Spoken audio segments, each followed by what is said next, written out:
Bien. Hola, ¿me escuchan? Sí.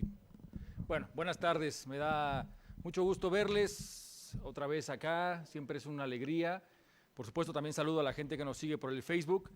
Siempre es grato poder interactuar con ustedes en estas actividades de los miércoles que han atendido temas muy diversos, que han ido, por ejemplo, desde el tema del dolor, la exclusión, por supuesto la violencia, muchos temas que ustedes han ido compartiendo estos miércoles. Y bueno, la sesión de esta tarde es una sesión especial en varias formas. Una en particular es por el tema, claramente, que ustedes pueden ver ahí en la pantalla, el futuro de México, de la 4T y de la sociedad global. Y bueno, veremos ahora, por supuesto, la posición y la reacción de ustedes. Pero no solo esto, sino la presencia de quien nos va a impartir esta charla, de Heinz Dieterich, quien fue un profesor de la UAM durante mucho tiempo y además coordinó el tronco interdivisional también durante un periodo, así que para nuestra oficina y particularmente para mí y también para Reina, quienes ustedes conocen a Reina, es un tema muy importante la presencia de Heinz. Bueno, voy a leer algunas cosas, porque es largo, Heinz, el currículum.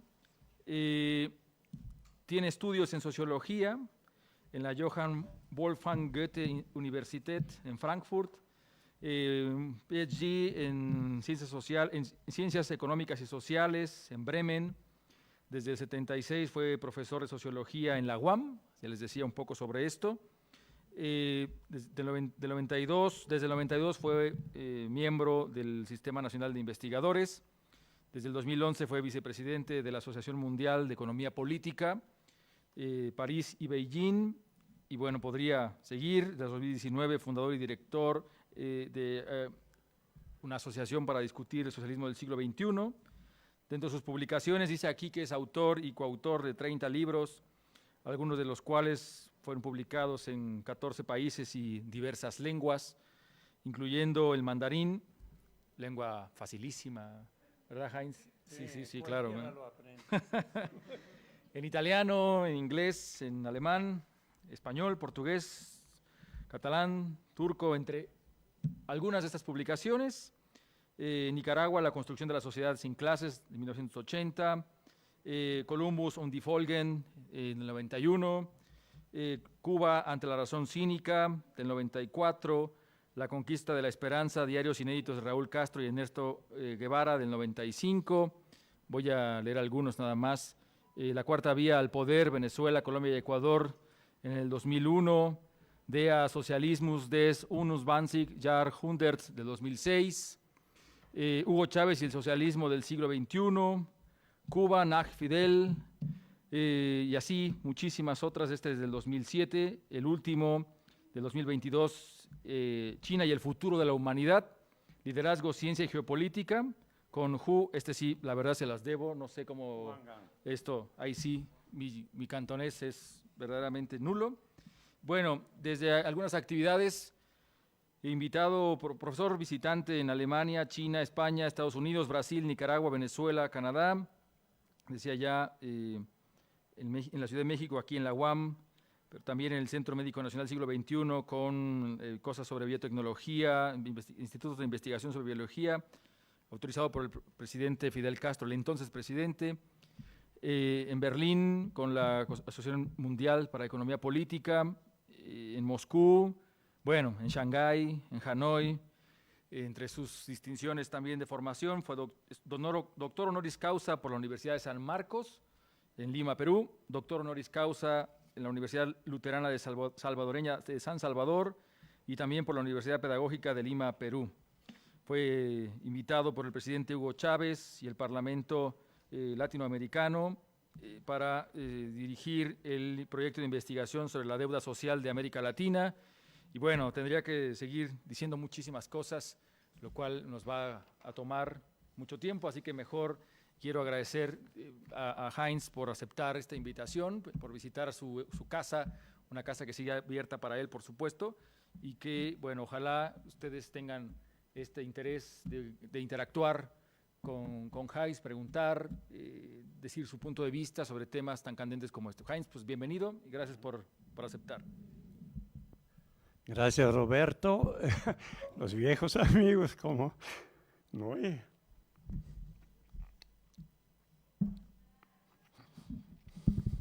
¿40 años? Bueno, perdón. Bueno.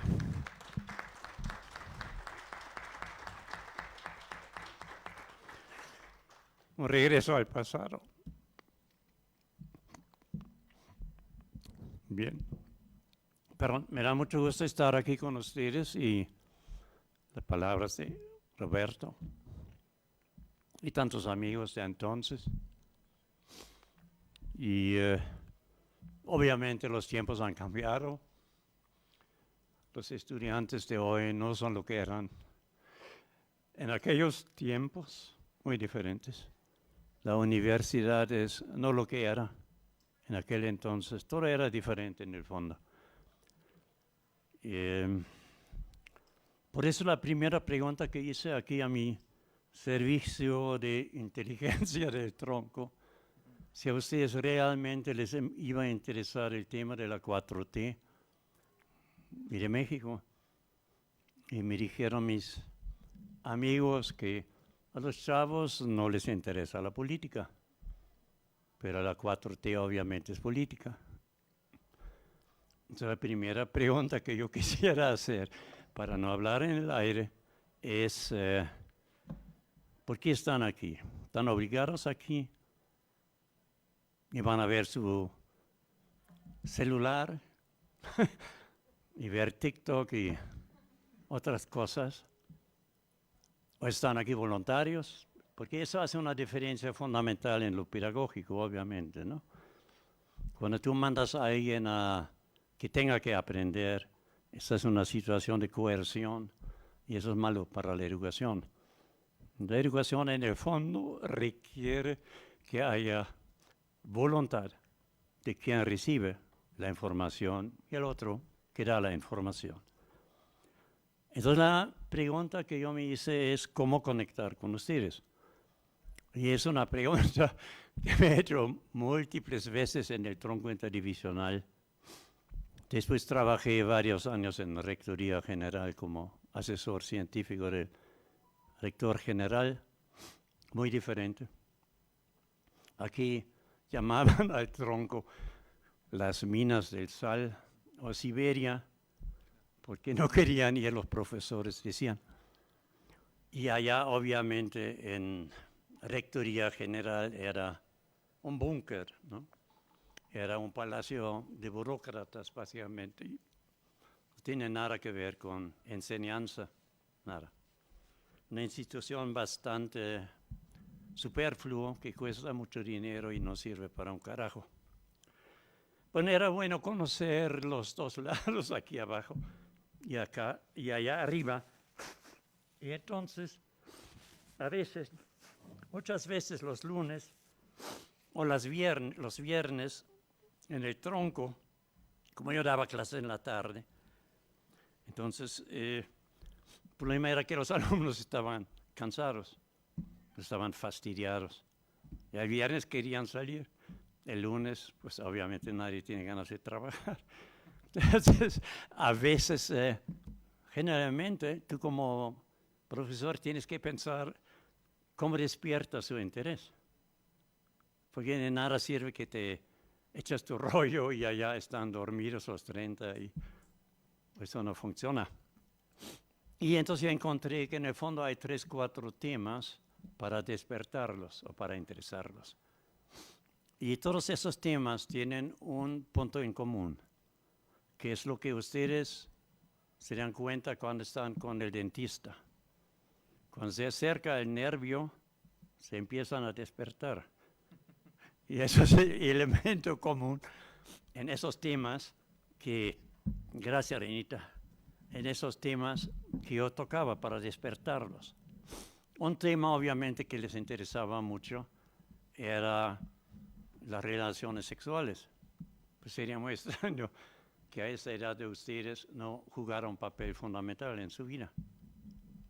Entonces, eso era un tema que les interesaba, pero como todas las culturas latinoamericanas son muy homofóbicas, y la mexicana, una de las peores en eso, entonces eso era otro tema que les tocaba el nervio. Si vamos a hablar sobre homosexualidad. Otro tema ya no tan importante para ellos, pero sí también había cierto interés, era Dios. Porque es sorprendente para mí, el 30% más o menos de los jóvenes creía todavía en alguna forma de Dios. La mayoría católicos, obviamente. Pero ya las sectas protestantes estaban permeando fuertemente aquí, ¿no? El control del Vaticano. Y así había otros temas que... el desempleo. El desempleo era fundamental. Porque todos llegan con ilusiones al tronco interdivisional, ¿no? Entonces, tú tienes un joven que va para veterinaria y el joven piensa que va a ser jefe de una gran corporación, pues, medio criminal como son las grandes farmas, como Pfizer o como esas alemanas, Bayer. Entonces, todos sueñan con ser jefes de grandes corporaciones, ¿no? Entonces yo, para provocar, les decía, bueno, no se hagan ilusiones, no hay tantos puestos. Pues como en la Iglesia Católica, tienen 600 cardenales, cada uno quiere ser el Papa, pero hay un solo puesto. Entonces se matan allá a trancazos para quedarse con el puesto. Y así es con el mundo corporativo. Hay muy pocos lugares, una estructura fractal, piramidal. Y si quieres llegar, tienes que, excluir a los demás. Entonces, yo dije, no se hagan ilusiones. La mayoría de ustedes que van para veterinaria van a terminar en alguna granja en el campo, inyectando cada día 300 pobres puercos en las nalgas con penicilina para que no les dé la gripa. Pero todos tenían esas ideas, veterinarios, ¿no? Claro, no querían ir al campo para fregarse, querían tratar los fifís de la burguesía insurgente. Mejor, más dinero, etc. Bueno, esos sueños de la juventud. Una mujer hermosa, atractiva, un buen carro, buen nivel de vida, etc. Pero no era como hoy, había más realismo entonces y más vocación de cambiar las cosas. Yo ya vi como después de 15, 20 años que cambiaba todo eso, el universo de estudiantes cambiaba, había mucho menos seriedad, había más frivolidad y había más pragmatismo. Básicamente la idea de que estoy en la universidad para tener, Renita, tú eres doctora en esas vainas, tú podrías arreglarme esto. Y muy pragmáticos, porque decían, bueno, estamos en la universidad para tener un papelito, porque al salir de la universidad voy a ganar más con el papelito. Y si no lo tengo, voy a vender tacos. Bueno, entonces cambió todo esto. Y la filosofía del tronco interdivisional de generar conciencia, que era la idea básica, casi arenita, que era, ahora me falta mi bolsita, ¿me puedes pasar la bolsa? Gracias, Roberto. Y entonces cambió todo. La filosofía de esa universidad era muy progresista, pues porque ustedes saben que nació de la matanza de Tlatelolco de 68, ¿no? Como Echeverría era responsable, básicamente, junto con el presidente, ese horrible poblano.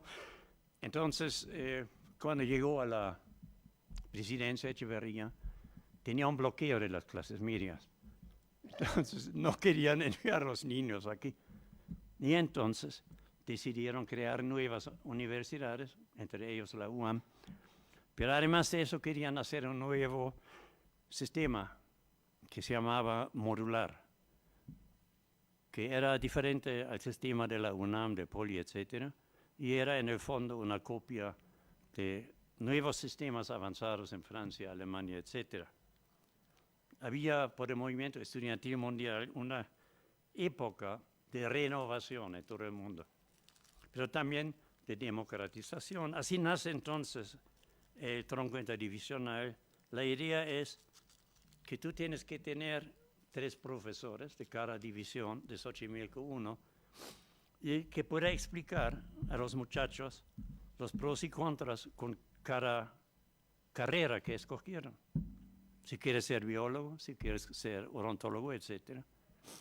Entonces la idea eran 3 profesores, interdisciplinario, eso era el fondo, porque el mundo es complejo y para explicarlo necesitas diferentes disciplinas científicas. Y generalmente los científicos son tecnócratas, son monodisciplinarios, saben un poco de su área, un poco de estadística, economía, etc. Pero más allá no llega. Y eso vale también para los biólogos, etc. Entonces quería romper con todo esto. Pero el problema era que no había dinero para pagarlo. Porque ya de por sí, la derecha decía en la UNAM, un profesor puede enseñar a 300 alumnos y nos cuesta tanto. En la UAM, Xochimilco, el mismo profesor solo puede enseñar a un grupo de 30 y cuesta lo mismo. Entonces, 10 veces más caro la UAM que la UNAM. ¿Y dónde está la diferencia? No vale la pena. Entonces, siempre ha habido esa presión de la derecha de acabar con ese sistema avanzado. Pero se trató de remediar lo que se podía y salieron buenos alumnos, hicimos buenas cosas. Pero me regresa entonces a la pregunta, ¿les interesa la 4T? Por las caras, yo pienso que la mayoría no. Porque ustedes saben, enseguida, un segundo, ustedes saben que un profesor que es bueno siempre sabe lo que piensan los alumnos. Porque ustedes saben que hay 2 formas básicas del lenguaje. Uno es el verbal y el otro es el corporal. Entonces, cuando tú lees el corporal, tú ves en las caras de los alumnos si te odian, si están interesados, si están cansados, si están fastidiados. Un buen profesor lee eso y cuando ve que están fastidiados, un lunes en la tarde, hacemos un receso, 15 minutos, relájense, ya después, cárguense las pilas y volvemos, ¿no? Eso es lo que hace un buen profesor. Hay profesores que no les importa, que dan 3 horas, 4 horas, y no les importa si alguien escucha o no, pero es chamba. Esto obviamente es un problema en un sentido ontológico. Ontología es una corriente, bueno, es un branch, un aspecto de la filosofía, que onto significa ser, y lógica, como ustedes saben, significa interpretación, ciencia, etc. Entonces, la ontología es la interpretación de la realidad que obviamente antes de la ciencia moderna tenía que apoyarse en la filosofía. La ciencia moderna es el siglo XVI, básicamente desde Galileo, Kepler y la gran síntesis en el paradigma de la física clásica de Newton y después en biología con Darwin, después en psicología con Freud y después con Einstein, la física relativista, la cuántica, todo eso, ¿no? Entonces, ese era el problema de encontrar una conexión con esos jóvenes que venían homofóbicos, no solidarios, pensando que el alumno chingón es el que no estudia y pasa con MB, y el estúpido es el que estudia y sale con B. ¿No? Ese tipo de cosas que ustedes todos conocen, ¿no? Pero un buen profesor entiende todo esto bien y ve en las caras lo que piensan. Eso es fundamental, porque si no, tú pierdes el contacto con los alumnos. Y cuando pierdes el contacto, tú hablas para ti, es pérdida de tiempo. ¿Por qué nos importa la pérdida de tiempo? Porque ustedes quizás nunca lo han pensado, pero todos nacimos en la celda de la muerte, como en una cárcel donde están condenados a la muerte y están esperando que una madrugada tocan la puerta y se acabó. Porque eso es así, muy sencillo. Porque biológicamente estamos programados por una parte para la vida. Todo lo que hacemos es para mantenernos vivos, sacrificios, etcétera, etcétera. Todos luchan hasta el último momento para vivir, los animales, todo eso. Es biológico. Pero en contradicción a esto tenemos una programación, que es la programación para la muerte. Aquí mi cuate Noé me va a ayudar con el término griego, es apostosis, o ¿cómo se llama esa? Muerte programada de la célula. ¿Quién lo sabe? ¿Alguien sabía? Bueno, luego buscamos en internet. Apoptosis. La compañera tiene razón. ¿Cómo? Apoptosis, que quiere decir muerte celular programada. Correcto. Entonces tenemos las dos cosas y cada 3-4 meses todas las células se renuevan en el cuerpo. Entonces nunca somos los mismos en el fondo, pero eso es secundario. El hecho es que hay un límite máximo del life cycle, el ciclo de vida es limitado por la programación biológica. No sabemos a qué hora, qué día nos toca individualmente, pero estadísticamente sabemos, ¿no? La expectativa de vida promedio en México es como 75, 80, varía, ¿no? Entonces tú sabes que en promedio estadísticamente mueres a los 75, 80, pero no te confías porque te mueres y puedes morir a los 40, ¿no? Entonces estamos programados para la muerte. En el momento que aparece el bebé, está programado para la muerte, como aquella persona que está en la celda de muerte, on death row, como dicen en inglés, esperando la ejecución. Esa es la realidad de nuestra vida. El segundo punto es que el tiempo no es renovable, es un recurso no renovable. Tiempo que ustedes pierden en 2 horas aquí, no lo recuperan. Se descuenta, es una cuenta regresiva, como en el despegue de un cohete, va para abajo. En un momento dice, ¡bum!, se acabó.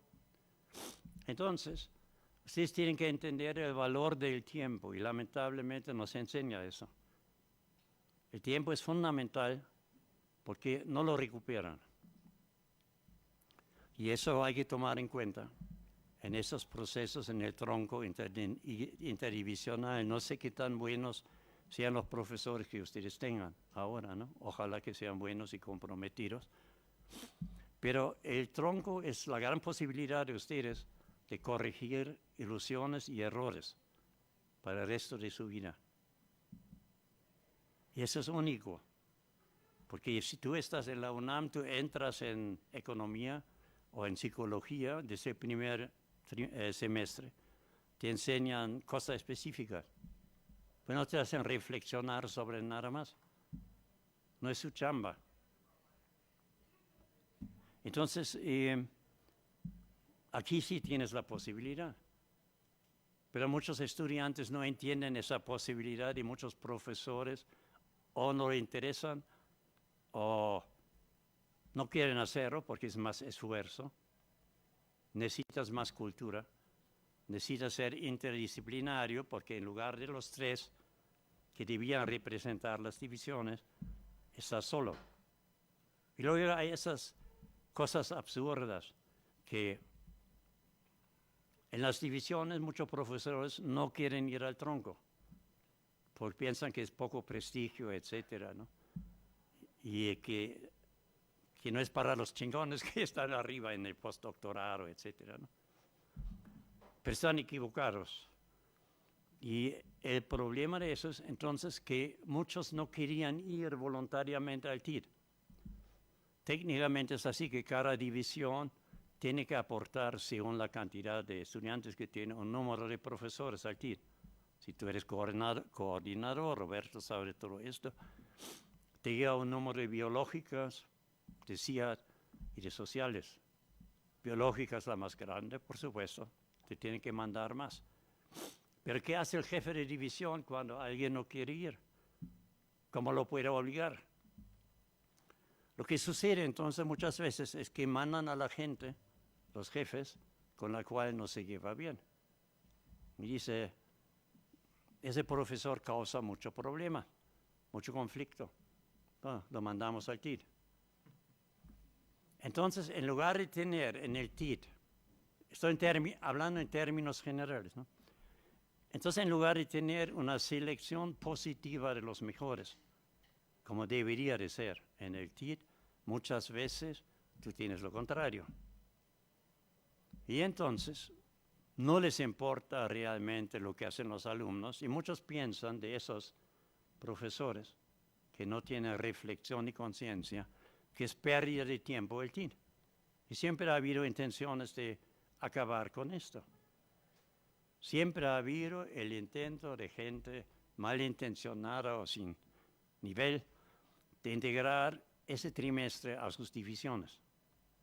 O sea, en primer lugar de biológicas y no el TID. Por pérdida de tiempo. Bueno, se ha podido defender esto en cierta medida, pero no es lo que debería ser. Entonces, aclarado que todos estamos esperando al verdugo en la celda de muerte, habiendo entendido que su tiempo no se recupera, entonces la pregunta es, ¿qué quieren que discutamos? Para que aprovechemos el tiempo al máximo, sobre todo su tiempo. Esto es, pienso yo, lo que tenemos que discutir para que realmente ustedes sacan el máximo provecho de ese diálogo que estamos teniendo.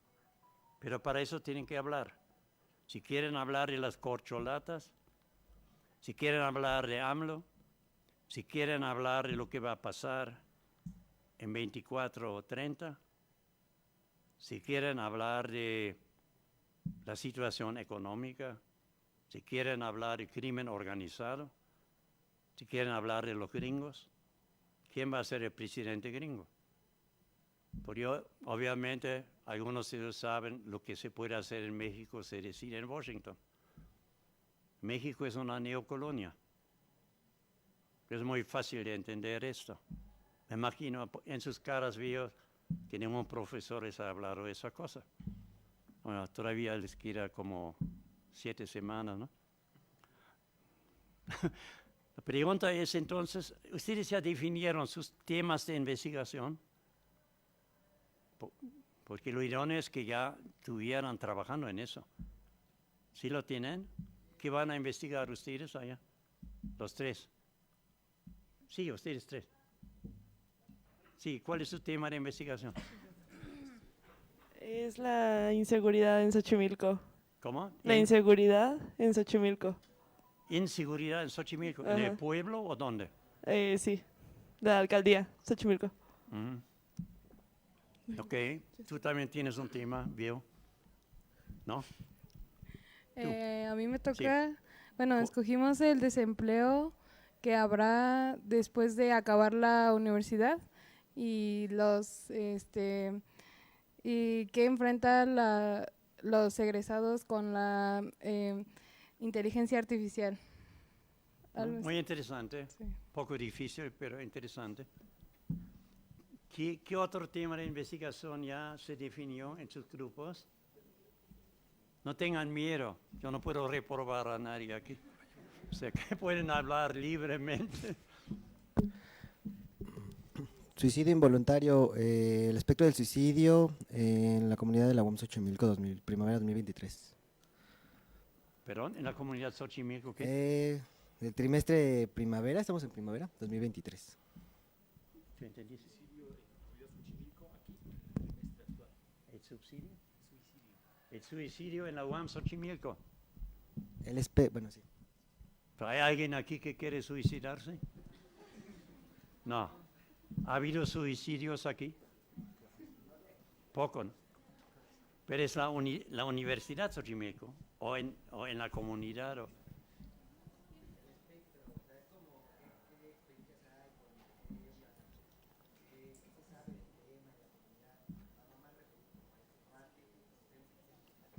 O sea, Lo que tú quieres investigar es lo que piensa la gente en Xochimilco sobre el suicidio, ¿sí? ¿Y tu profesor de qué carrera es? ¿Biológica?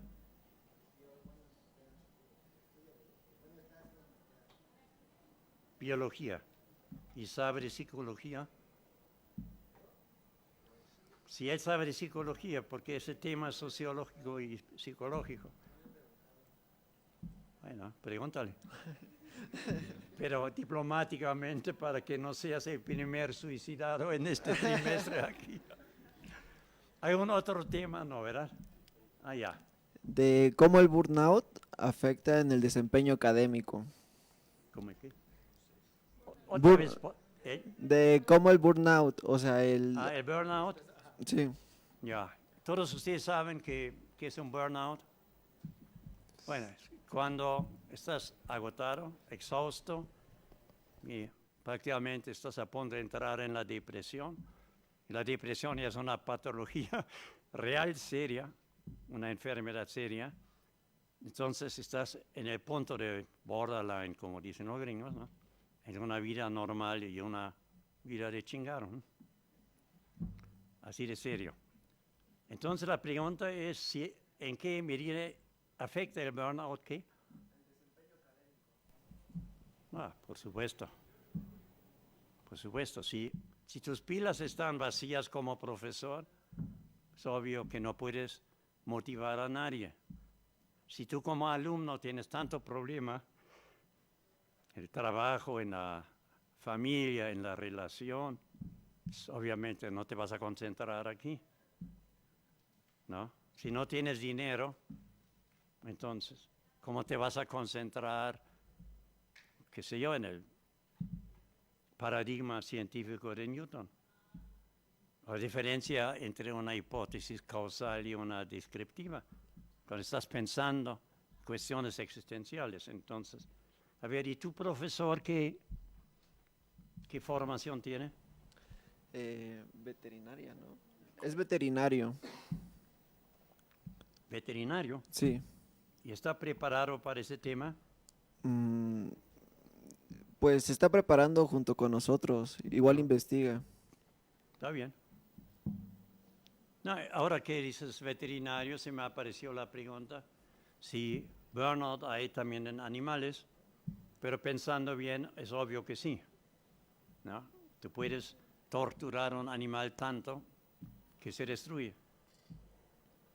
Pero ustedes prefieren el mono sapiens, ¿no? Sí. O el homo sapiens. No queda muy claro cuál de los dos es más preciso. Bueno, ok, entonces, ¿qué vamos a discutir? ¿Qué quieren que discutamos? ¿Quieren la 4T?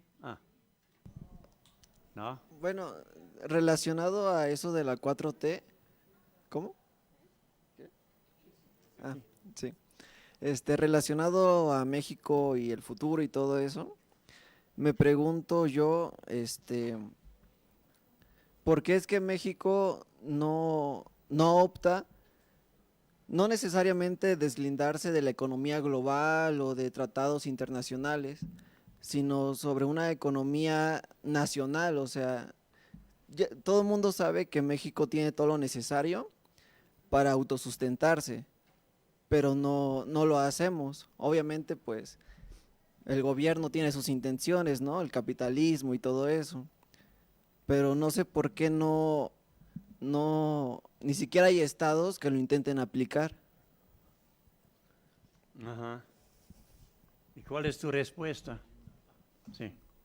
Ayúdame con la respuesta, soy medio mensa a veces.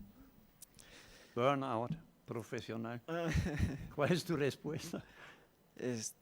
Pues lo que yo pienso al respecto es que bueno, tiene que ver mucho con el aspecto de la conciencia. No somos conscientes de lo que de lo que somos capaces, de lo que se puede hacer, solo con intentarlo, o sea, con empezar a mover pequeñas cosas.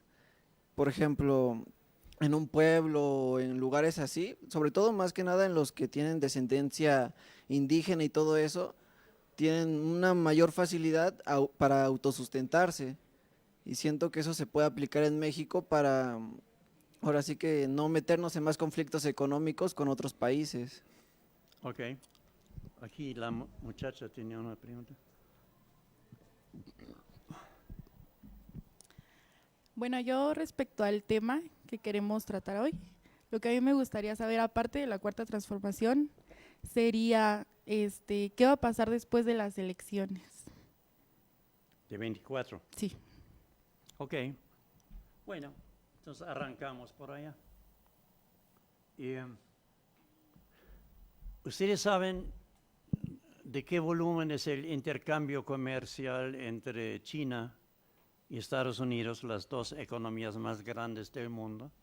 ¿Alguien sabe casualidad? Bueno, no importa. 700.000 millones de dólares de cada lado. Es mucho más que el Producto Interno Bruto de México. Pero si las dos economías más poderosas del mundo, más desarrolladas, necesitan intercambiar tanto porque no siguen una política de lo que se llama autarquía en economía, una política de autarquía, de autosustentabilidad. Y la respuesta es que es imposible hoy día tener una economía como Robinson Crusoe en su islita, donde él queda solito y empieza a reproducir todo lo que necesita. Hoy día es imposible esto. Tomen ustedes los medicamentos. Los medicamentos se producen en todo el mundo. Algunos extremadamente caros. Todos muy complejos. ¿Cómo vas a producir esto en una comunidad indígena? ¿Cómo vas a producir esto en un pequeño país como Honduras? O como en México, un gran país. Y aquí hay un punto muy amargo, que las universidades públicas de México están destruidas. No sirven.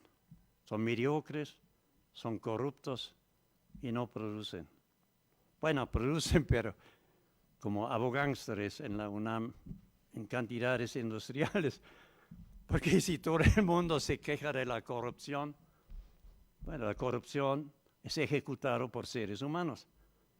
¿Y de dónde salen? De las facultades de jurisprudencia de nuestras universidades. ¿Quién quiso hacer ahora el golpe de Estado? Luis María Aguilar Morales, egresado de Derecho de la UNAM, miembro de la Suprema Corte de Justicia, que hace 5 días quiso destituir a AMLO, tipo absolutamente corrupto. De hecho, la Facultad de Jurisprudencia, el Instituto de Investigaciones en la UNAM son centros absolutamente antipatrióticos, anti-4T. Ya, con ese rector Grau que tienen, no se sorprendan. Pero el hecho es que en los últimos 40 años con los neoliberales, las universidades públicas fueron privatizadas y totalmente corrompidas y convertidas en negocios privados.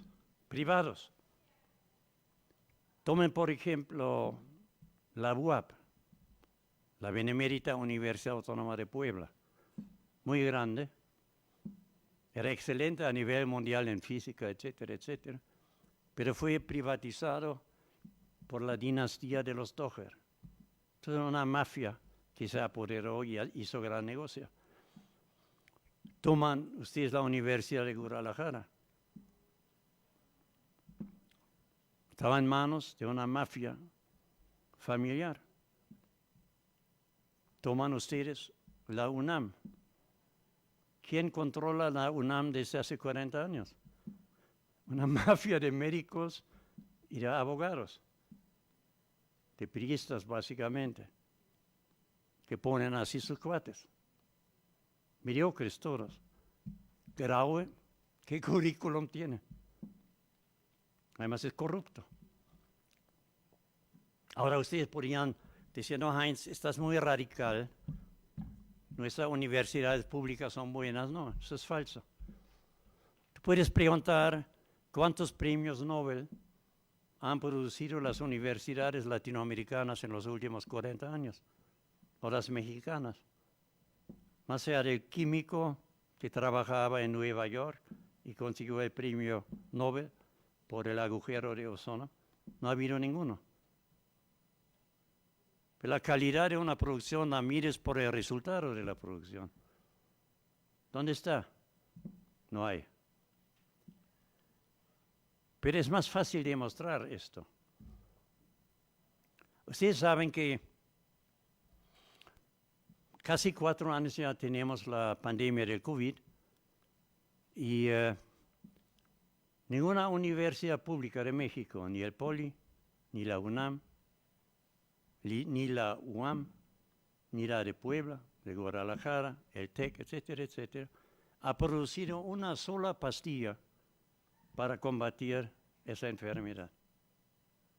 Tienen gigantescos presupuestos y en 4 años no han podido producir una pastilla contra el COVID. En Cuba, 11 millones de habitantes, México 130 millones, con el bloqueo de los gringos 60 años. Han producido 3 vacunas de reconocida calidad mundial en 4 años. ¿Cómo se explica esto? No necesitan más parámetros. Es absolutamente clara la situación. Entonces la pregunta es, ¿por qué el gobierno de la 4T no ha cambiado esto? Y la respuesta es muy sencilla. Si tú quieres hacer algo, tú necesitas poder. El poder de la mafia que controla la UNAM es tan grande que el gobierno nacional no podía hacerlo. Están vinculados con la Suprema Corte. La jefa de la Suprema Corte, Piña, ¿de dónde viene? De la UNAM. Los jefes del INE, que son la cabeza de lanza de acabar con la 4T, ¿de dónde vienen? Vienen de la UNAM. Murayama, la eminencia gris del INE, ¿de dónde viene? Instituto de Investigaciones de la UNAM. Entonces, ese es uno de los problemas para tener autarquía, que tú preguntas. Pero aún en los países tan poderosos como China o como Estados Unidos, tú no puedes encerrarte en una isla. Hoy día no es posible. Tú necesitas el intercambio entre tecnologías muy avanzadas, como semiconductores, por ejemplo, pero también en lo básico, en alimentación.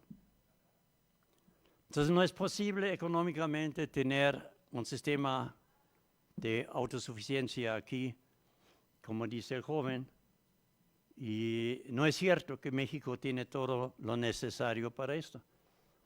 Para empezar, para hacer esto tú necesitas armas nucleares, porque tienes que defenderte de Washington. México no tiene armas nucleares. Tú necesitas universidades que producen conocimiento objetivo, verdad objetiva. No lo tienes en México. Tú no tienes centros de investigación aplicada y básica. Cuando apareció el bicho del COVID, pues, entonces el nuevo gobierno tenía que comprar la tecnología en laboratorios, porque todo estaba tan desmantelado que no podían investigar ese virus. Entonces, si ustedes analizan la realidad, se dan cuenta que es imposible. No puede ser autosuficiente. Tienes que tratar de recuperarte un poquito. Es lo que ha hecho la 4T, falta mucho. Y la pregunta entonces que nos lleva a la joven, ¿vamos a llegar a que esa tendencia siga o no? Porque hemos tenido grandes avances en la recuperación de la soberanía energética, con el petróleo, con el gas y en muchos otros aspectos. Por ejemplo, el sureste, lo que AMLO llama el Tren Maya. Pero AMLO es un genio de la comunicación. Y cuando él llegó al poder en 2018, él sabía que caminaba en un campo de minas. ¿Minado por quién? Por los que no pagan impuestos. Salinas, Pliego, en aquel entonces Slim, etc. Nadie pagaba impuestos. Todos robaban al gobierno además. Entonces él sabía que lo primero que querían sacar ciertos sectores era sacarlo del gobierno. Y allá están los datos empíricos de Claudio X González, etc. Todo ese grupo del INE, vinculado al Instituto de Investigaciones de la UNAM, de la Suprema Corte, sectores clerical fascistas, católicos con España, protestantes con los gringos, todo un sistema complejo, una red compleja muy poderosa. Obviamente todos los medios tenían, siguen teniendo. Entonces AMLO, que es un genio de la comunicación, entendió esto y dijo, hay cosas que yo no puedo hacer, porque si yo me enfrento con todos voy a terminar como Allende, en un golpe de Estado. ¿A quién le sirve esto? A nadie. Bueno, entonces tuvo que escoger las tareas para actuar. Escogió algunas cosas, no se hizo la reforma educativa. La reforma educativa es un capítulo que falta, es muy complicado. Como ustedes ven con ahora esos nuevos libros, un error sacarlos ahora, un error más grave de meter toda esa idiotez tóxica de LGBTQ, de la teoría, entre comillas, de la ideología transgénero, ¿no? Que no es cierto que o eres hombre o mujer, tú puedes ser lo que quieras, ¿no? Bueno, mañana alguien dice que es Batman y entonces tiene que cambiar los libros de texto para incluir que hay otro género que recién descubrieron, que hay hombres, mujeres, ellas, ellos, éles y ahora marcianos y Batmans, etc. Es absolutamente absurdo. Y si les interesa, después lo podemos aclarar más.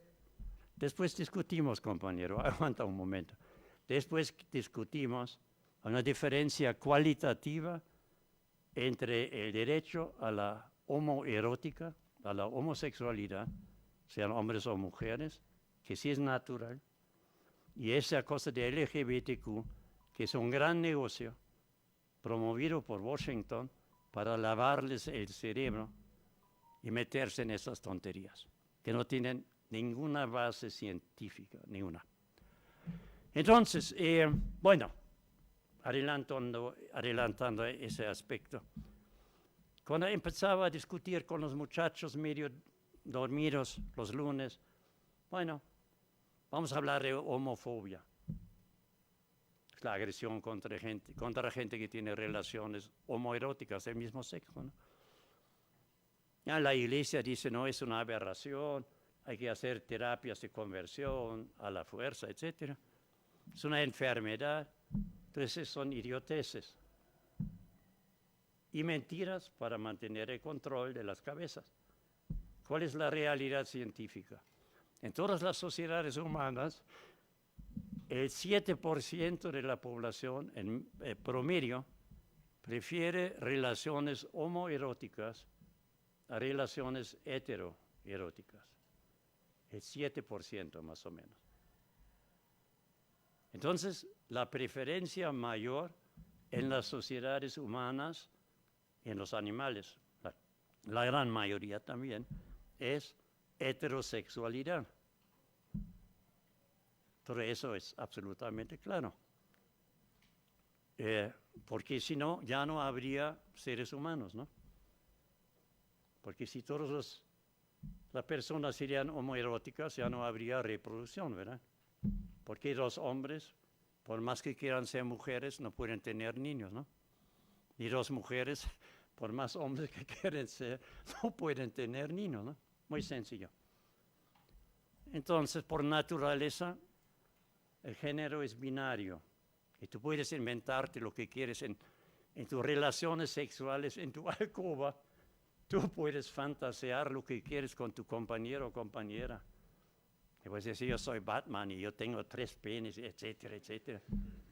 Ese es tu asunto privado, ningún cura, ningún estado debe meterse en eso. Ese es tu derecho civil, si es por consenso, y entre adultos. Pero eso es muy diferente, totalmente. Pero si quieren, después profundizamos. Entonces, lo que tú decías, la 4T, ¿qué va a pasar? Lo que va a pasar es lo siguiente, es decir, lo que en términos de conocimiento científico se puede prever. ¿Cuál es la gran fuerza de la ciencia? La gran fuerza de la ciencia es que te permite ver el futuro dentro de lo posible. Y voy a resumir para que discutamos un poco más. Porque la ciencia puede hacer esto.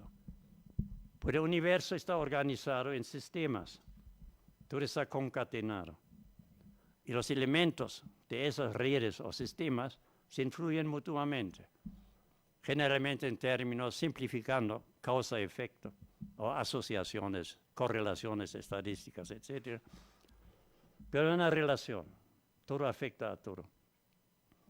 Entonces, si tenemos esto en cuenta, entonces tenemos que entender en qué sistema actuamos. Ustedes actúan en sus familias. Ustedes actúan en algún barrio, Xochimilco, lo que sea. Actúan en una comunidad como esta, académica. Trabajan en alguna empresa. Todos estos son sistemas que son previsibles. Si su empresa se va a quebrar o no, lo pueden analizar con cierta precisión. Caso más personal, ustedes van al médico, dicen tengo un punto negro en la mano, ¿qué podemos hacer? Entonces el médico dice, no, mala suerte, ya te chingaste, porque tienes cáncer.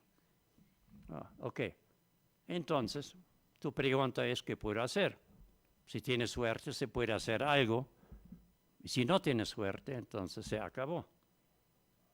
Es decir, tú tienes un fenómeno de la realidad, en ese caso obviamente algo peligroso, maligno, y tienes que saber tus probabilidades de sobrevivencia, survival probabilities, como se llama esto en la guerra. Mandas un soldado al frente y que preguntas, ¿cuánto tiempo va a sobrevivir? Eso es importante, pues tienes que reemplazarlo cuando lo matan. Son cálculos que hacen los militares. Pero en la vida civil también es así. Cuando te toca una cosa así, la pregunta es, ¿cuál es mi probabilidad de vivir 6 meses, 1 año, 5 años? Ustedes saben que probabilidades son parte de la matemática. Entonces eso se puede calcular, dependiendo del caso, con más precisión, con cierto grado de confianza, etcétera, etcétera. Depende de varias cosas. Bueno, entonces se puede prever lo que va a pasar. Si ustedes quieren analizar lo que pasará en 24, ustedes pueden usar varios modelos científicos. Pueden usar el sistema solar. ¿Qué es lo que da estabilidad al sistema solar? ¿Qué es lo que le da orden a todos los elementos del sistema solar? Bueno, obviamente una cosa que en física se llama el centro de masas o el centro de gravitación, que está cerca del Sol. ¿Por qué? Porque el Sol es el elemento que tiene más masa que cualquier otro en ese sistema solar. Entonces, el orden, la estabilidad de las órbitas depende del Sol. Si por algún motivo el Sol mañana desaparezca, ¿qué va a pasar con el sistema solar? Entra en caos. Colapsa el sistema, porque el elemento que le dio el orden, el comportamiento que permita a todos más o menos funcionar, desaparece. Bueno, un ejemplo más gráfico, más conocido es de los animales. Ustedes saben que hay animales de manada y animales solitarios, inclusive dentro de la misma familia. El tigre, por ejemplo, es un animal solitario. Ese sí puede ser autarco, autosustentable, tiene todo para sobrevivir. Un león no. Y por eso los leones viven en manada. Entonces, la diferencia es fundamental. ¿Por qué? Porque cuando tú vives en una manada, tú necesitas un líder que dice qué hacer. No solo los leones, los elefantes igual. Los elefantes en los grupos son encabezados por elefantes con mucha experiencia. Cuando aparece la sequía y no quiere morirse de sed, esa elefanta los lleva a través del desierto al agua y salva al grupo. En los elefantes es matrilinear. Son siempre animales femeninas que conducen el grupo. En las hienas también son femeninas, los líderes, los animales alfa. En los leones no. En los leones son machos. Pero para el principio de jerarquía da lo mismo si es mujer o hombre, porque cumple una función de sobrevivencia del grupo. Esa es la función de un presidente en un país. Tú necesitas un animal alfa que entiende la realidad y que puede proponer cuál es el camino para salvarte, para no acabar con la nación. Entonces la calidad del animal alfa es fundamental. Bueno, eso se llama presidente en la sociedad burguesa. Luego tienes lugartenientes, son los animales beta, que tienen un poco menos de nivel, pero todos sueñan a llegar a ser animal alfa. Por eso han envenenado a tantos papas en la historia del Vaticano, ¿no? Porque como la institución solo prevé un animal alfa, lo tienes que quitarlo si tú quieres subir. Ok, entonces así está estructurada toda manada, todo grupo.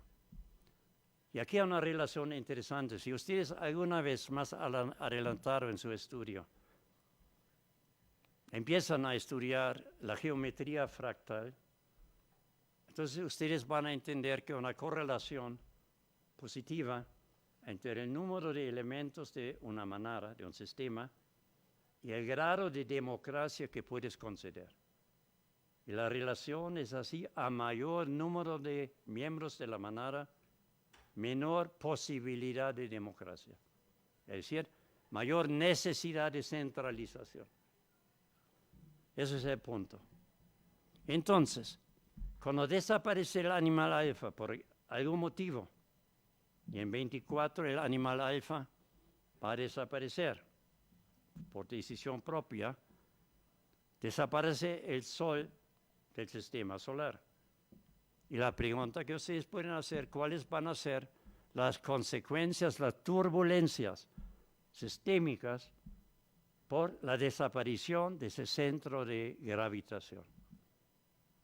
La primera pregunta que ustedes pueden hacerse, bueno, probablemente por el prestigio de AMLO, una de las corcholatas va a llegar a ser presidente. Entonces la segunda pregunta, que ya es un poco más inquietante: ¿cuál de esos tres candidatos que tienen posibilidades?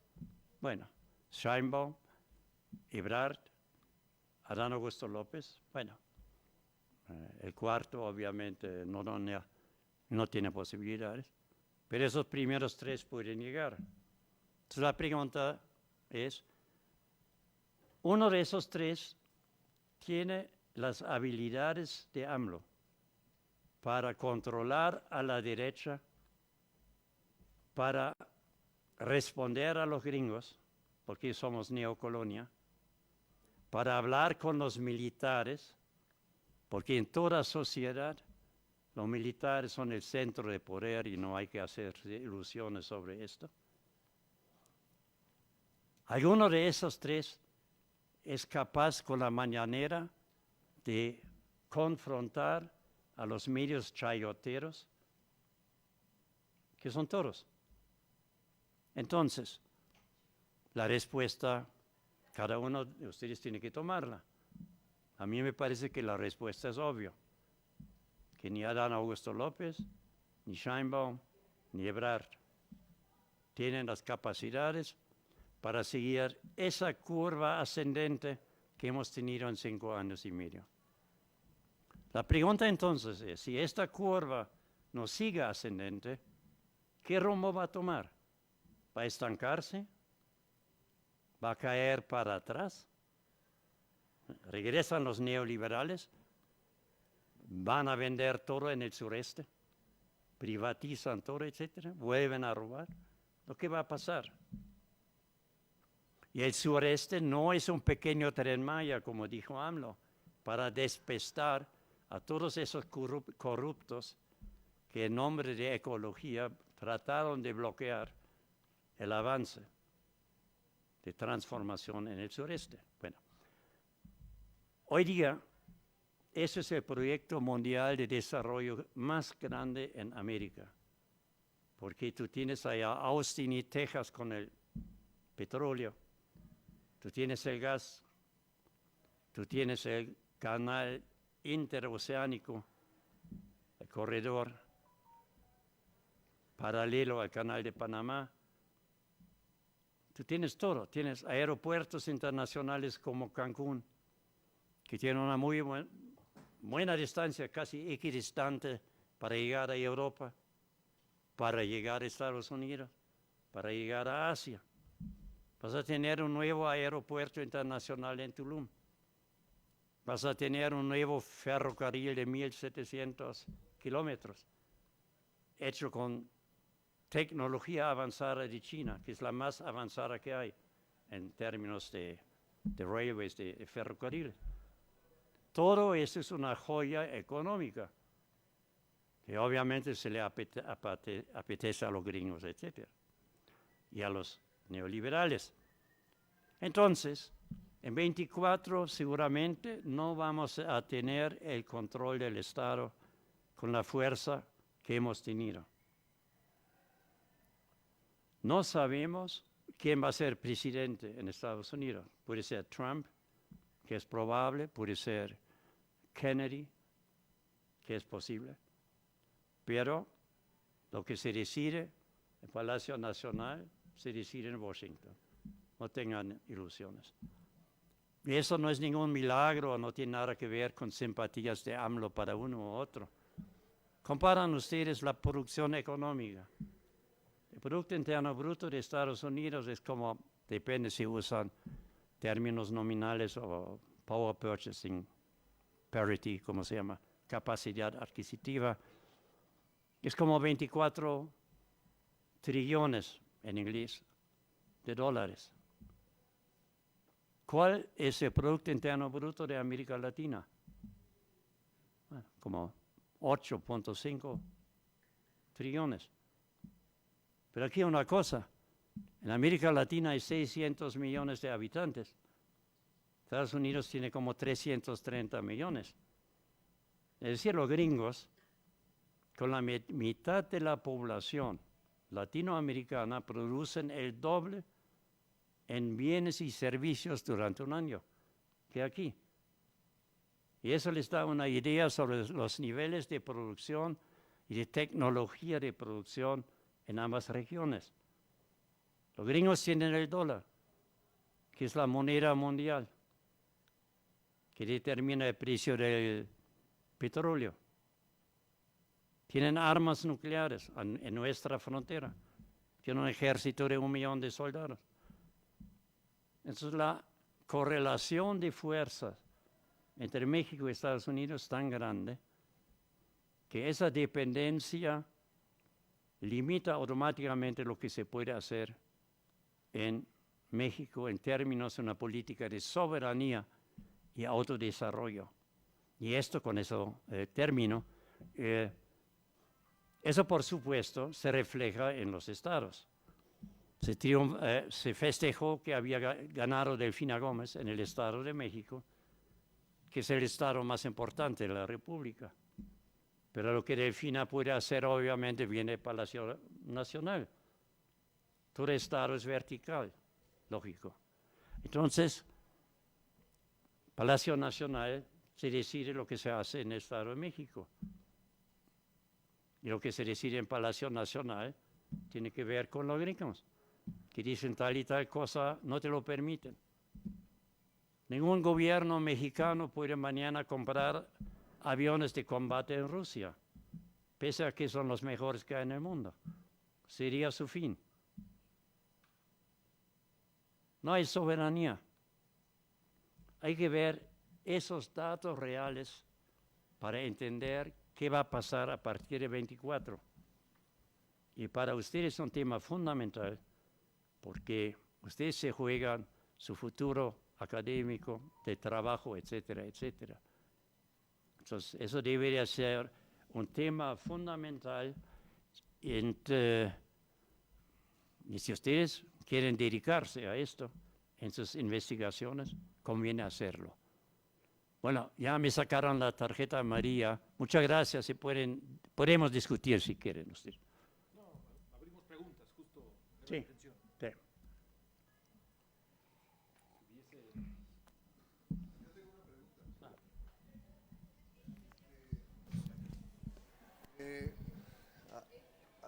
Muchas gracias.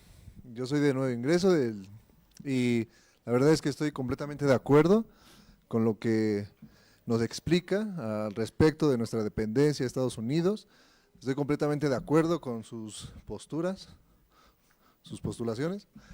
Mi pregunta es, para generar individuos conscientes, comprometidos, como usted, ¿cuál sería un método? ¿Cuál sería porque es admirable desde mi perspectiva y considero que si a lo mejor usted dice, antes la educación era distinta, las universidades eran distintas, sí, pero en estos tiempos no es menos necesario hacer conciencia en la comunidad estudiantil, no es menos necesario hacer cambios importantes.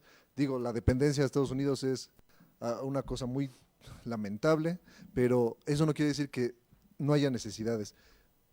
Usted como persona con mucha experiencia, con mucho conocimiento, ¿cuál sería su sugerencia al respecto, ¿no? Para generar conciencia, para generar colectivos, para interesar a la gente a que se preocupe y se ocupe de estos temas? Eso sería. Sí, eso es una pregunta obviamente muy complicada de resolver por muchos factores. En parte tiene que ver con la cultura latinoamericana, mexicana, ¿no? Yo nací en Alemania, trabajé ahí, hice el doctorado y vivido en diferentes continentes. Entonces, más o menos, he visto diferentes culturas y la familia mexicana tiene un problema serio desde mi sistema de valores y es que se actúa con poca honestidad. Lo que prevalece, según mis experiencias con los alumnos, es la mentira. Y la mentira tiene consecuencias muy fuertes. Y una consecuencia es que no entiendes la realidad y por lo tanto no la puedes manejar. Seguramente hay familias en las cuales los padres hablan abiertamente con los hijos sobre ciertas cosas. Pero yo vi los problemas en los grupos. Cuando los alumnos empezaron a concientizarse que, por ejemplo, la homoerótica no era una enfermedad, sino era un comportamiento erótico minoritario, obviamente ellos querían hablar sobre esto. Pero ¿en qué familia podían plantear esto? Y decir, no, pero papá, yo tengo un amigo gay y eso es minoritario, pero es normal. ¿Qué familia aguanta eso? Entonces, eso es un problema. La cultura en las familias que no promueve la verdad. Segundo aspecto, la destrucción de nuestras universidades. En nuestras universidades tampoco hay un debate público sobre la verdad objetiva. ¿Cuál es la tarea de la ciencia? La ciencia tiene que descubrir la verdad objetiva. Bueno, esto. ¿Cuál es la verdad objetiva? Que un centro de gravitación más fuerte abajo que la atracción de la masa de esto. Si estuviéramos en una nave espacial, en cierto punto estaría suspendido, porque el campo de gravitación del Sol y de la Tierra se equilibran. Mira aquí, sales más hacia el Sol, lo sueltas y sube al techo. Entonces, esa es la función de la ciencia, descubrir las relaciones de causa-efecto de la realidad y decirlo. Pero hablar con la verdad en todas las sociedades tiene un precio. ¿No? A ningún poder le gusta escuchar la verdad. Entonces tiene un precio. Hay que entender esto. Pero entonces tienes las universidades prácticamente sin debate público. No puedes criticar a la UNAM porque, Dios mío, hacen un escándalo narcisista. ¿Cómo alguien se atreve a agredir a la UNAM? Hazme un favor. Pues que expliquen por qué en 4 años han gastado decenas de miles de millones de pesos y no tienen la pastilla para el COVID. Y Cuba tiene 3 vacunas. ¿Cómo lo explican? ¿Cómo me explican que salen abogángsteres en cantidades industriales que hacen la corrupción en todo el sistema del país, que como AMLO dice correctamente, la corrupción es el cáncer del país, tiene toda la razón. Pero ¿de dónde viene ese cáncer? De esas universidades, y no solo las privadas, también las públicas. Luego los partidos políticos. Los partidos políticos no tienen ninguna relación con la patria. Son franquicias para conseguir el hueso. Ustedes vieron, el INE le acaba de dar casi 10,000 millones de pesos a los partidos políticos. ¿Para qué? 10,000 millones. Entonces es un buen negocio ser político. Y por lo tanto nadie dice la verdad allá, porque nadie quiere perder la chamba. Entonces casi no tienes ningún ámbito institucional en la familia donde puedes hablar con la verdad. En tu trabajo no puedes decir la verdad. En los partidos políticos no puedes decirlo. En los militares menos. El único espacio que te queda es el tronco interdivisional, cuando te toca un profesor democrático y comprometido, y eso es la minoría. Entonces te sacaste la lotería. Pero son 3 meses. Y después vuelves a lo anterior. ¿Qué puedes hacer entonces? Y luego las redes sociales, la televisión, ¿no? Entonces, y el sistema constantemente inventa nuevas cosas para imbecilizar a los jóvenes, como ese LGBTQ. Esas figuras como Denise Dresser lo encabezan. Claudia Sheinbaum, que dice que es científica, encabezó una manifestación de esa gente. Esto es absolutamente contrario a la ciencia. Pero obviamente pensaba que por 100,000 votos que puede conseguir con esos jóvenes confusos, no importaba la ética, pero sí importa. Entonces, lo único que puedes hacer es lo que estamos haciendo aquí. Hablar con franqueza, con fundamentos sobre hechos, con rigor científico y con ética. Eso es muy lento. ¿Qué puedes hacer? Nada.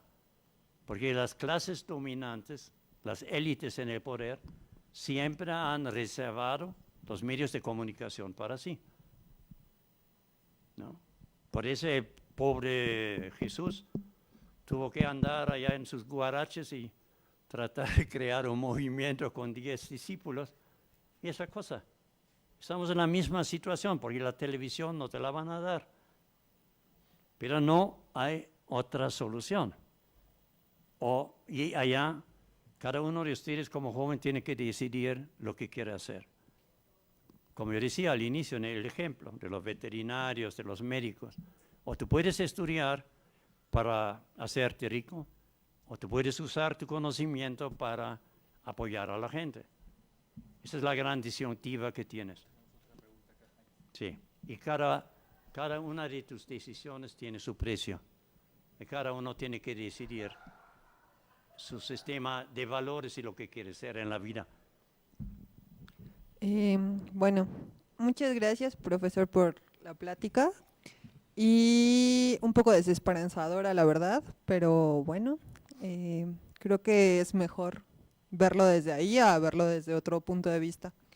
Mi pregunta o comentario va más o menos en torno a los cambios que ha habido en CONACYT y las formas en que se está estructurando la nueva ciencia y las humanidades dentro de este centro de investigaciones, que también tiene que ver con lo que nos decía de las universidades y con la poca intervención crítica, discusión que se da en las universidades, pero que yo no entiendo muy bien qué se está intentando hacer con CONACYT y con los nuevos investigadores e investigadoras que queremos pertenecer al ámbito académico.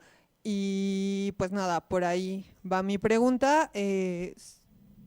Pues sé que no hay como una política educativa, bueno, todavía como una reforma educativa, que ha habido muchas trabas para que se dé, pero en esto que se pudo, ¿cuál es, no? Como la línea o qué se sigue, pues. Sí, aquí hay un problema objetivo en esto.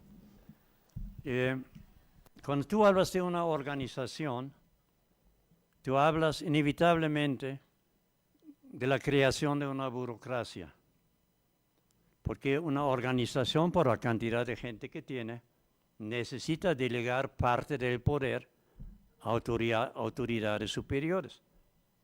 La idea de que las masas pueden autoorganizarse, hacer la democracia, etcétera, es pura fantasía. Contradice todo lo que la ciencia nos ha enseñado y también la etiología, es decir, el comportamiento de los animales. Pero, ok, eso es secundario. Entonces, la pregunta es cómo organizas tú una institución como la universidad. Ahora, en la historia, tú has tenido diferentes sistemas de conducción, de organizaciones. En las ciudades, en las sociedades tribales, se utilizaba la gerontocracia, es decir, el gobierno de los más viejos, porque como en esas épocas no había mucho cambio e innovación tecnológica, se pensaba que la gente que más años había vivido sabía mejor lo que era bueno para el clan, para el grupo. Bueno, principio de la gerontocracia. Otro principio que aparece es la aristocracia, que es el gobierno de los mejores, ¿no? O sea, los mejores deben conducir entonces el grupo social. Otro sistema es el dinástico, del feudalismo, el monárquico. Hay un rey, eso ya es una perversión, degeneración del gobierno aristocrático. Tú tienes la dinastía que gobierna, que puede tener el rey un hijo imbécil, pero por tener sangre azul, por supuesto, va a ser el próximo rey. Entonces, simplemente por herencia.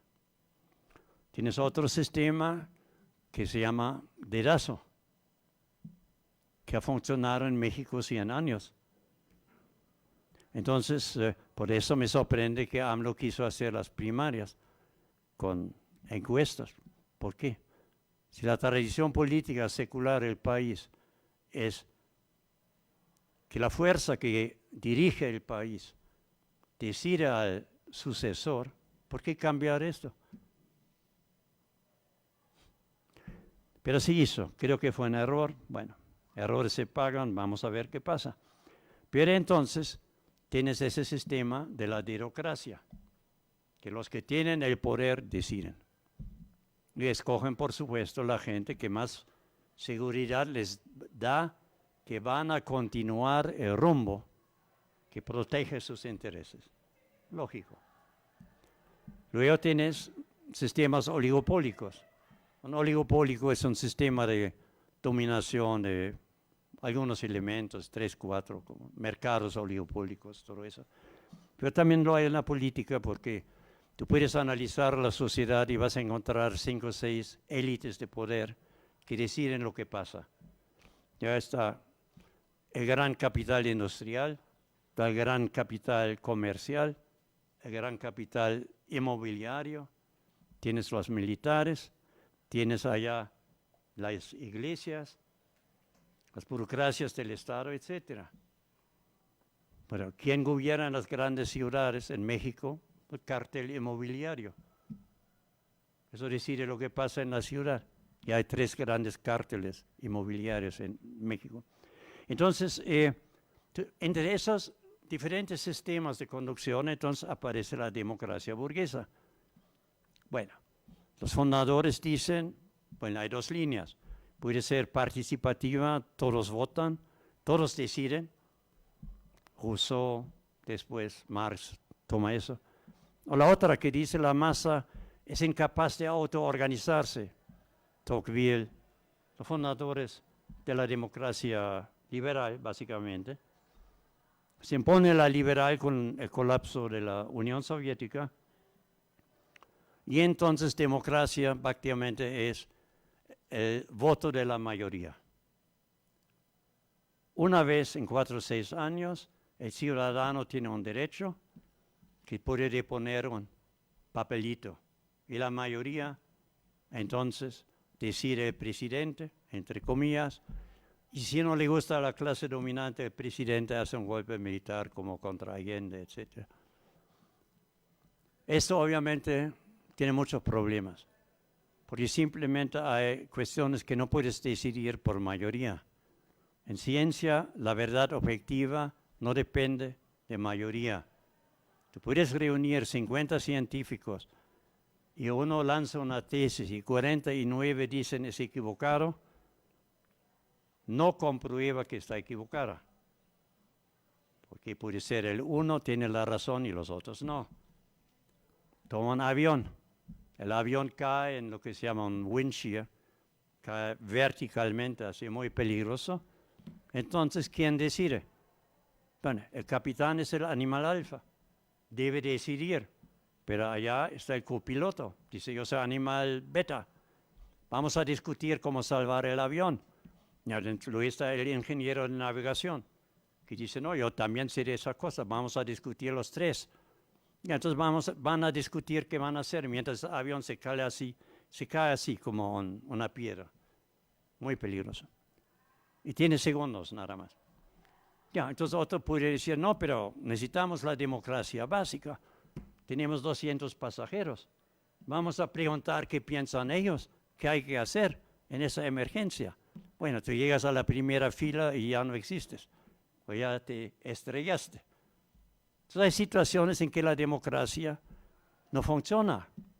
Bueno, en la cabina tienes otro animal alfa, que es, aparte del piloto, la computadora. Los aviones modernos tienen 2 sistemas de decisión, o por piloto o por computadora. ¿Cuál es mejor? ¿Quién reacciona más rápido? La computadora. Por eso Elon Musk quiere sustituir la mente humana con su Neuralink. Entonces, ¿quién de los 2 decide? Entonces, simplemente democracia está reducida hoy día a una ecuación totalmente equivocada que nunca funciona en la realidad, que es la mayoría de votos decide.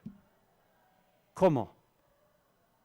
Con los jóvenes sin información, la población sin educación, con medios chayoteros que manipulan todo, con el INE corrupto, con los partidos políticos franquicias con el gran capital financiando todo, con los gringos diciendo de lo que tienes que hacer.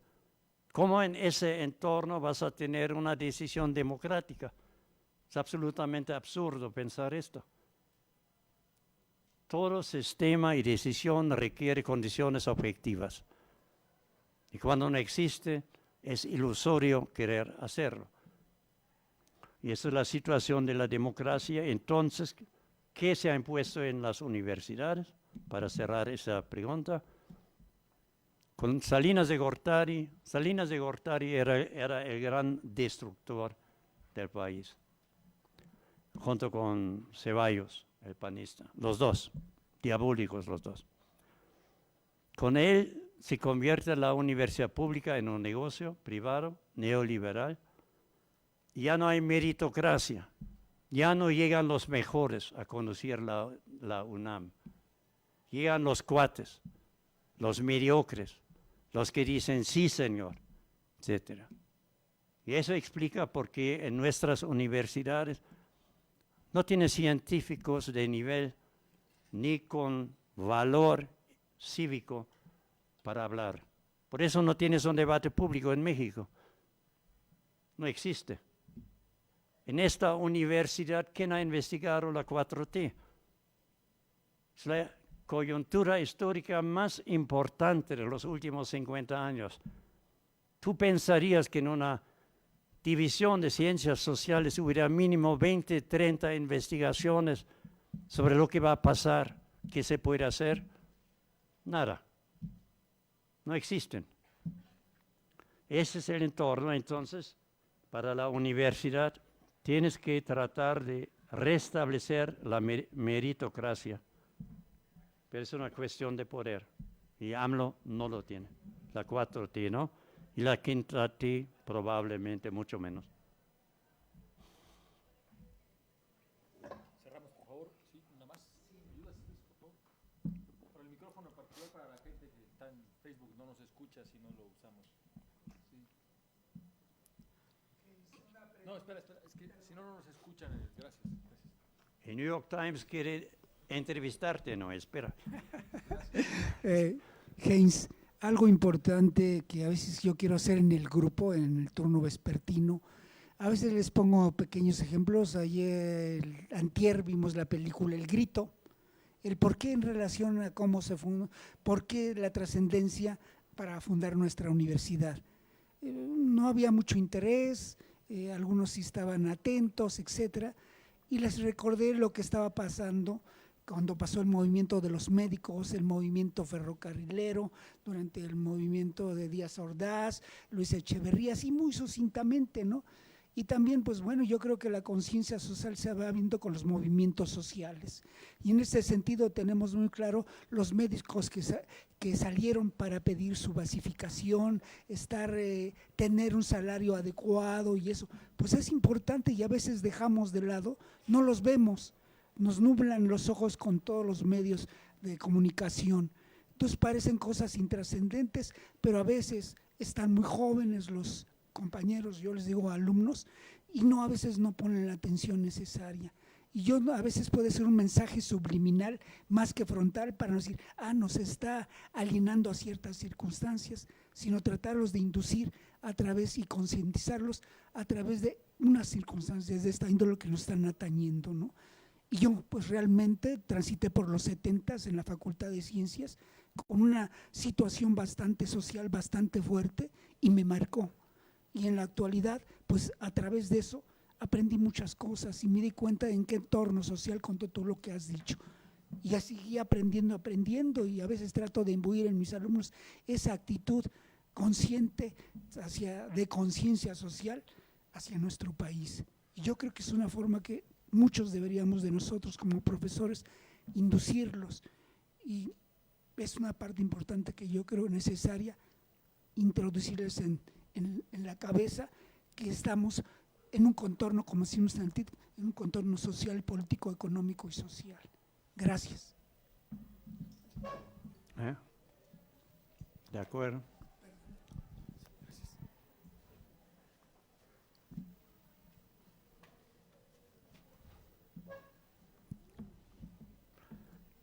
Bueno, no tiene nada de extraño, es triste, pero no tiene nada de extraño.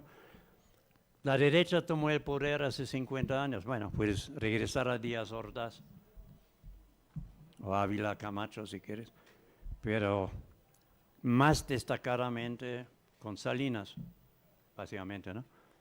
Y 50 años en el poder, tú cambias todo. Tú cambias los medios de producción, pero no solo esto.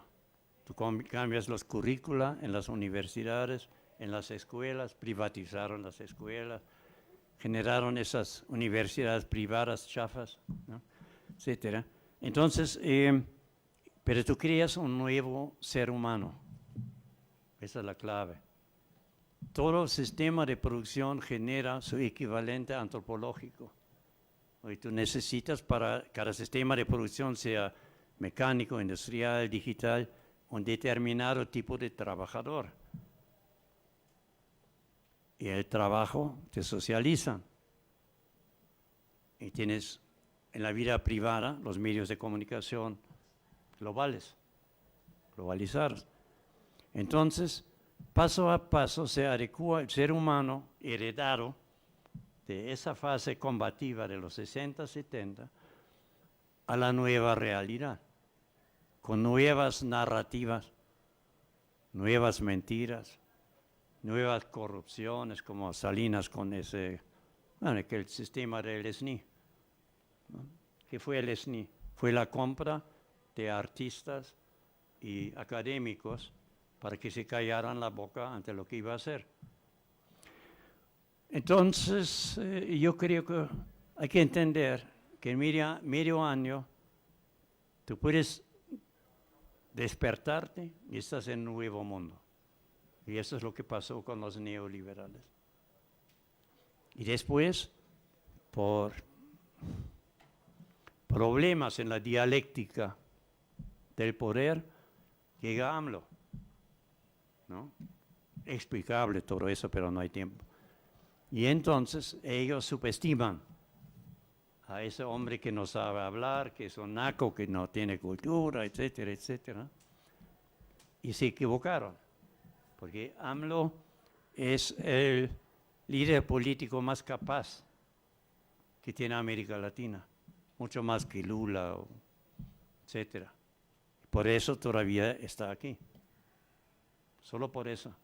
Yo diría inclusive, con eso quiero terminar, que yo pienso si tú hicieras una escala de los más importantes líderes de la política mundial, tú pondrías, por supuesto, Xi Jinping, tú pondrías a Putin, tú pondrías al de la India, a Modi, y yo pondría a AMLO.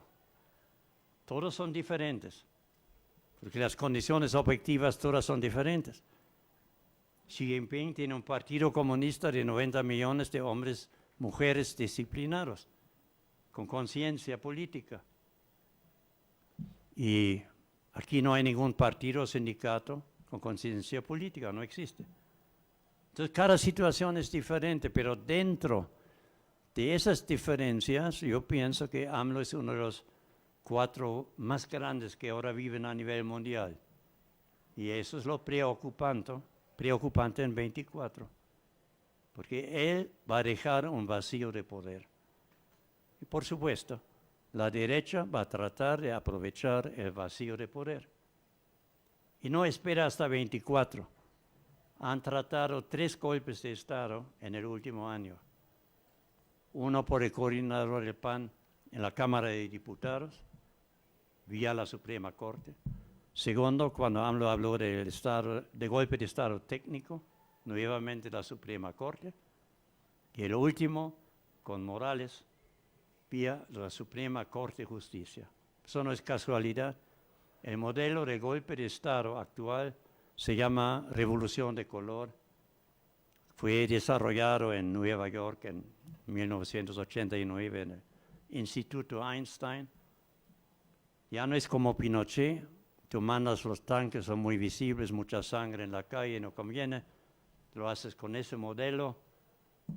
Pueden leer todo eso en internet. Y eso es lo que aplican aquí. 3 veces han tratado y 3 veces han fracasado. Pero cuando viene un presidente más débil después, o cuando la correlación de fuerzas en el Senado, en la Cámara de Diputados cambia, en 24, quién sabe qué vaya a pasar. No sabemos si logramos defender lo que se ha creado o le dan marcha atrás, como Macri en Argentina o Lasso en Ecuador, hay tantos ejemplos, ¿no? Bien. Bueno, pues, escucha, sí. Bueno, pues, Heinz, gracias por tu interpretación, por supuesto. Siempre bienvenida la diversidad, siempre bienvenida la propuesta y, por supuesto, que esta es un ejemplo muy importante de la pluralidad que en el tronco interdivisional siempre estamos buscando, así que es grato, por supuesto, recibirte, que vengas a la universidad y que ojalá no sea la última ocasión que nos acompañes. Gracias. Y bueno, muchísimas gracias a ustedes, también a la gente que nos siguió por el Facebook y bueno, sus comentarios siempre son bienvenidos. Muchísimas gracias, nos encontramos el próximo miércoles. Gracias.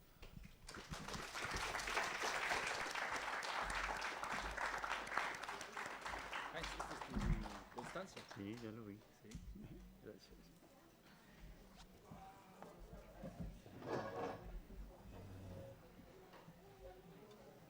¿Hace cuánto no venías a la UAM, Heinz? Oh, ya muchos años, ¿Sí? Roberto, sí. Muchos años. Estoy tratando de recordarme, de acordarme. No me acuerdo de la rueda de conocimiento que fue un coco, que lo presentamos ahí en rectoría con Salvador Vega. Ah, antes de Salvador. Rebeca Fernández.